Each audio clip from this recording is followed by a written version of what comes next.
यानी प्रायिकता प्रारंभ करेंगे आज। ठीक है, तो आज प्रश्नावली 17 नंबर कक्षा 10 की क्लास 10 मैथमेटिक्स कक्षा 10 17वीं प्रश्नावली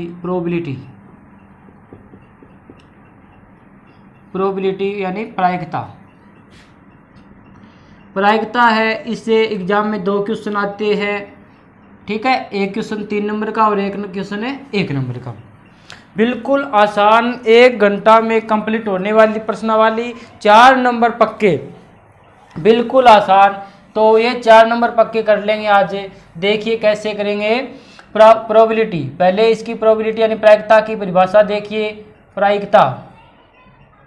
प्रायिकता की परिभाषा, प्रायिकता किसे कहते हैं? प्रायिकता किसे कहते हैं? शाबाश। प्रायिकता किसे कहेंगे? भी किसी घटना के घटित होने की संभावना, किसी घटना के घटित होने की संभावना, किसी घटना के घटित होने की संभावना। तो प्रायिकता की परिभाषा क्या बताओगे? किसी घटना के घटित होने की संभावना। अब जो घटित होने की संभावना है उसके आधार पर प्रायिकता का सूत्र हो जाएगा। प्रायिकता यानी प्रोबेबिलिटी को P से रिप्रेजेंट करते हैं कहाँ? तो प्रायिकता का परिभाषा होगी किसी घटना के घटित होने की संभावना। प्रायिकता को या प्रोबेबिलिटी को कैपिटल P से रिप्रेजेंट करते हैं यानी प्रदर्शित करते हैं। नंबर 1 प्रायिकता की परिभाषा को क्या हो गई? किसी घटना के घटित होने की संभावना। नंबर 2 प्रोबेबिलिटी यानी प्रायिकता को P से रिप्रेजेंट करते हैं तथा सभी घटनाओं की संभव प्रायिकताओं का योग, सभी घटनाओं की संभव प्रायिकताओं का योग, सभी किसी घटना के में सभी संभव घटनाओं की प्रायिकताओं का योग, प्रायिकताओं का योग 1 होता है। ये बात मोस्ट इम्पोर्टेंट भी, सभी संभव घटनाएं हैं उनकी प्रायिकताओं का जो योग आएगा वो 1 आएगा। जैसे मान लो A B C D इस प्रकार जड़ तक घटनाएं हैं, जड़ तक कोई घटनाएं हैं तो सभी घटनाओं का प्रायिकताओं का योग यानी PA plus PB plus PC इस प्रकार से चलते चलते प्लस PZ, सभी संभव घटनाओं का योग कितना आएगा? 1 आएगा। ये बात ध्यान में रखना है। सभी संभव घटनाओं की प्रायिकताओं का योग 1 होता है। यहाँ इसको इस प्रकार से भी लिख सकते हैं। अभी आपके जो 1 नंबर का क्वेश्चन आएगा वो इस फॉर्मूले पर आ सकता है। भी क्या? मान लो भी 2 घटना है A और B, केवल 2 घटना मान लो A और B। यदि 2 घटना A तथा B है तो 2 घटनाओं के लिए क्या हो जाएगा? PA प्लस PB बराबर 1, PA प्लस PB बराबर 1। या इसको लिख सकते हैं P है प्लस P नहीं, प्लस P नहीं, इस प्रकार से भी सूत्र आ सकता है। इसको भी क्या मानेंगे? 1। ये सूत्र एक ही है, PA प्लस PB बराबर 1। यहाँ P है प्लस P नहीं बराबर 1। ये प्रायिकता के बारे में सामान्य परिचय हो गया। प्रायिकता की परिभाषा क्या हो जाएगी? किसी घटना के घटित होने की संभावना। प्रोबेबिलिटी प्रायिकता को P से रिप्रेजेंट करते हैं, प्रायिकता को P से रिप्रेजेंट करते हैं। सभी संभव घटनाओं की प्रायिकताओं का योग 1 होता है। A B C Z तक कोई घटनाएं हैं, संभव घटनाएं हैं तो सभी घटनाओं की प्रायिकताओं का योग लिख देंगे 1। ये फॉर्मूला काम आएगा क्या? भी यदि 2 घटना है A और B 2 घटना है तो PA प्लस PB बराबर हो जाएगा 1। अब प्रायिकता निकालने का फॉर्मूला है वो क्या आएगा?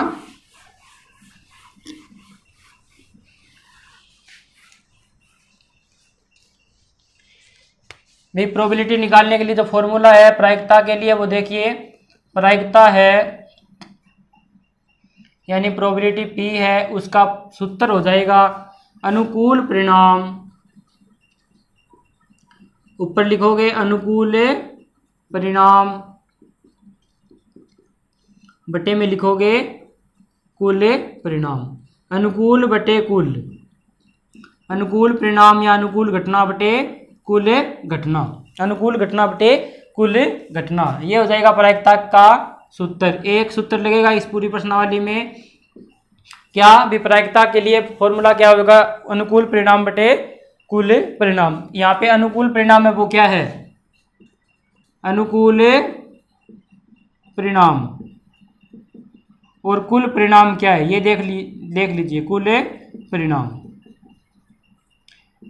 अनुकूल, अनुकूल का मतलब जो घटना घटित हो रही है, अनुकूल का मतलब जो घटना निश्चित होगी। क्वेश्चन के आधार पर क्वेश्चन पढ़ोगे, जैसे मान लो क्वेश्चन है, क्वेश्चन क्या है भी किसी सिक्के को फेंकने पर चित्त आने की प्रायिकता, चित्त यानी हेड आने की प्रायिकता ज्ञात कीजिए। ये क्वेश्चन आ गया, मान लीजिए ये क्वेश्चन आ गया भी किसी सिक्के को फेंकने पर चित्त आने की प्रायिकता ज्ञात कीजिए, चित्त आने की प्रायिकता ज्ञात कीजिए। तो कुल परिणाम कितने हो सकते हैं? कुल परिणाम कितने हो सकते हैं भी एक सिक्का फेंका है, एक सिक्के के दो साइड यानी चित्त और पट, तो केवल कुल परिणाम कितने हो जाएंगे? दो। कौन कौन से? चित्त और पट यानी हेड और टेल। तो ये हमारा हो जाएगा कुल परिणाम, यानी कितने हुए कुल परिणाम है? दो। और कुल परिणामों को एक मंजिला ब्रैकेट में लिखना, कुल परिणामों को एक मंजिला ब्रैकेट में लिखना, ये कहलाता है प्रतिदर्श समष्टि। प्रायिकता में इसको बोलेंगे प्रतिदर्श समष्टि। तो प्रतिदर्श समष्टि की परिभाषा भी यहाँ पे निकल के आती है भी सभी संभव घटनाओं को एक ब्रैकेट के रूप में लिखना प्रतिदर्श समष्टि कहलाता है। और जो जितनी बार घटेगी वो क्या हो जाएगी? कुल परिणाम। अब अनुकूल परिणाम किस प्रकार से देखेंगे भी चित्त पूछ रहे भी सिक्के को फेंकने पर चित्त आने की प्रायिकता, चित्त आने की प्रायिकता। चित्त यहाँ पे कितनी जगह आ रहा है? एक जगह आ रहा है। चित्त कितनी जगह आ रहा है? एक जगह। तो ये इसकी कितनी जगह आया? एक जगह। ये हो गए प्रतिदर्श समष्टि और ये हो गया अनुकूल परिणाम। अनुकूल परिणाम कितना हुआ? एक। यानी अब इसकी प्रायिकता निकाले हमें तो क्या लिखेंगे? अतः P क्या किसकी प्रायिकता निकाले हमें? चित्त की। P ब्रैकेट में चित्त का मतलब है चित्त की प्रायिकता सिक्के को फेंकने पर। तो अनुकूल परिणाम यानी एक बटे कुल परिणाम यानी दो। तो चित्त की प्रायिकता आ जाएगी सिक्के को फेंकने पर एक बटे दो। और ये जो प्रायिकता है सभी संभव घटनाओं की प्रायिकताओं का योग अधिकतम एक हो सकता है। इसके लिए एक बात और भी लिख सकते हैं हमें भी कोई घटना है PA, ठीक है, उसकी प्रायिकता है वो या तो 0 होगी या 0 से बड़ी होगी, माइनस की नहीं होगी, तथा 1 से हमेशा छोटी या बराबर होगी। यानी किसी घटना की प्रायिकता है, किसी घटना की प्रायिकता है वो 0 से 1 के मध्य होती है, ना 1 से बड़ी होगी ना 0 से छोटी होगी, ना यानी माइनस की नहीं होगी और 1 से बड़ी नहीं होगी। तो ये प्रायिकता के बारे में और जान लिया थोड़ा। अब हम प्रतिदर्श समष्टि निकालना सीखेंगे। प्रतिदर्श समष्टि निकालना सीखेंगे कैसे? देखिए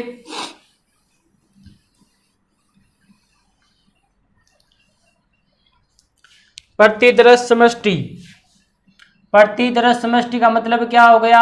अभी देखा था प्रतिदर्श समष्टि भी सभी संभव घटनाओं को एक ब्रैकेट के रूप में लिखना। जो मंजिला ब्रैकेट दिखाई दे रहा था, मंजिला ब्रैकेट में लिखना, सभी संभव घटनाओं को इस ब्रैकेट के अंदर लिखना क्या कहलाएगी? प्रतिदर्श समष्टि। अब प्रतिदर्श समष्टि में नंबर एक सिक्के को फेंकने पर प्रतिदर्श समष्टि, सिक्का उछाला जाता है भी सिक्के को उछालने पर, एक सिक्के को उछालने पर प्रतिदर्श समष्टि पर सैंपल स्पेस, प्रतिदर्श समष्टि को बोलते हैं सैंपल स्पेस। ये आ जाएगी हेड और यहाँ टेल। एक सिक्का उछलेगा तो प्रतिदर्श समष्टि आएगी हेड या टेल। फिर दो सिक्के उछाले तो भी दो सिक्कों को उछालने पर प्रतिदर्श समष्टि सैंपल स्पेस। भी दो सिक्कों को उछालेंगे तो किस प्रकार से लिखेंगे? हेड टेल और इसके गुणा में लिख दो हेड टेल।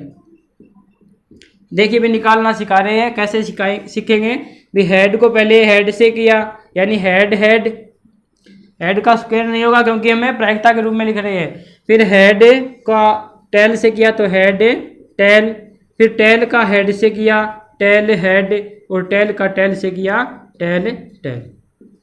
यानी जब एक सिक्का उछाला तो हमारे पास कुल घटना 2 आई, 2 सिक्के उछाले तो 4 आई। यानी 2 की पावर 1, ये कितने की पावर है 2 की पावर 2। यानी अब 3 सिक्के उछालेंगे तो कुल घटना कितनी बन जाएगी, 3 सिक्के उछालने पर 8 घटना बनेगी। 3 सिक्के को उछालने पर सैंपल स्पेस, 3 सिक्कों को उछालने पर, 3 सिक्के को उछालने पर जो 2 सिक्कों को उछालने पर आई थी प्रतिदर्श समष्टि, उसको हमें हेड टेल से मल्टीपल करना है। तो हेड टेल गुणा 4 कौन से head head, head tail tail tail, नहीं टेल हेड और टेल टेल। हेड को इसके साथ लगाएंगे तो क्या हो जाएगा, हेड हेड हेड। ये हेड पहले लगेगा सभी के, तो हेड हेड टेल के लगेगा तो हेड ये आ गया, फिर हेड टेल ये लगा दो, फिर head tail head, head tail head, इस प्रकार से चलेगा अभी। फिर हेड टेल टेल, फिर क्या करेंगे टेल का, यानी क्या आएगा टेल हेड हेड, फिर टेल का हेड टेल से टेल हेड टेल, फिर टेल का 2 4 6 टेल हेड से करेंगे तो आएगा टेल हेड टेल, इसके साथ किया अभी टेल टेल हेड, फिर हेड का नहीं टेल का कर रहे थे अभी, टेल का करेंगे तो टेल टेल टेल आ जाएगा तीनों, टेल टेल टेल। यानी 3 सिक्कों को उछालने पर कुल घटनाएं आ जाएंगी 8। ये एक सिक्के को उछालने पर आया हेड टेल, 2 सिक्कों को उछालने पर, 3 सिक्कों को उछालने पर।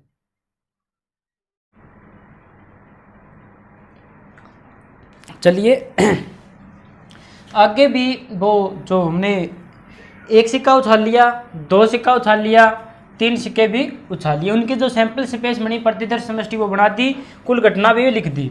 अब उसके बाद आते हैं पासा, ठीक है, पासा यानी लूडो, लूडो वाली गोटी होती है ना वो, उसको अब हम फेंकेंगे। जब एक बार फेंकेंगे यानी एक पासे को फेंकने पर, एक पासे को फेंकने पर सैंपल स्पेस है वो क्या बनेगी, 1 2 3 4 5 और 6। यानी जो पासा है, जो लूडो वाली गोटी है, उस पर 1 से 6 तक लिखे होते हैं। यानी अगर एक पासे को फेंकेंगे तो कुल घटना 1 2 3 4 5 या 6 हो सकती है। ये इसकी सैंपल स्पेस हो गई,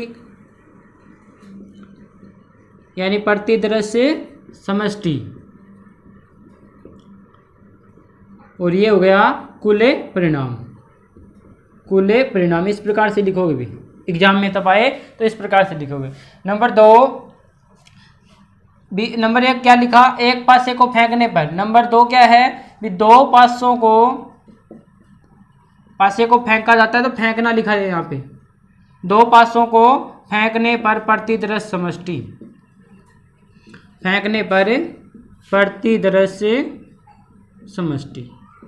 देखिए किस प्रकार से लिखेंगे, जो एक पासे को फेंकने पर प्रतिदर्श समष्टि आई उसको उसी से गुणा करना है। तो 2 पासे को फेंकने पर प्रतिदर्श समष्टि को इस प्रकार से लिखेंगे भी, इसको इसी से गुणा करना है, यानी 1 2 3 4 5 6। देखिए भी ध्यान से, पहले 1 को 1 से गुणा होगा, फिर 1 को 2 से, 1 को 3 से, 1 को 4 से, 1 को 5 से, फिर 1 को 6 से। तो पहले क्या आ जाएगा, पहली लाइन में 1 1, फिर आएगा कोमा 1 2, फिर आएगा 1 3, इस प्रकार से लिखना है। फिर आएगा 1 और 4, फिर आएगा 1 और 5, फिर आएगा 1 और 6। ये 1 के साथ लगे, अब 2 के साथ इसी प्रकार से लगेंगे तो 2 1 2 2 2 3 2 4 2 5 और 2 6, फिर 3 1 3 2 3 3, फिर 3 4, फिर 3 5 और फिर 3 6। फिर 4 के साथ यानी 4 1 4 2 4 3 4 4 4 5 और 4 6। फिर लगाएंगे 5 1 5 2 5 3 5 4 5 5 और 5 6। फिर 6 1 6 2 6 3 6 4 6 5 और 6 6। यानी एक पासे को फेंका तो कुल घटना 6 आई और 2 को फेंका तो कितनी आई? 36 आई।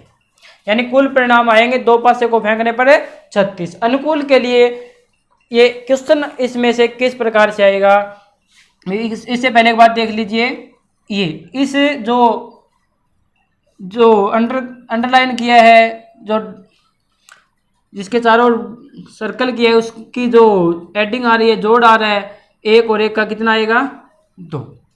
इसी प्रकार 1 और लेंगे यानी 2 1 और 1 2, इन दोनों का योग कितना आ रहा है? 3। इनका योग कितना आ रहा है? 4। फिर इनका कितना आएगा? 5। फिर इनका कितना आएगा?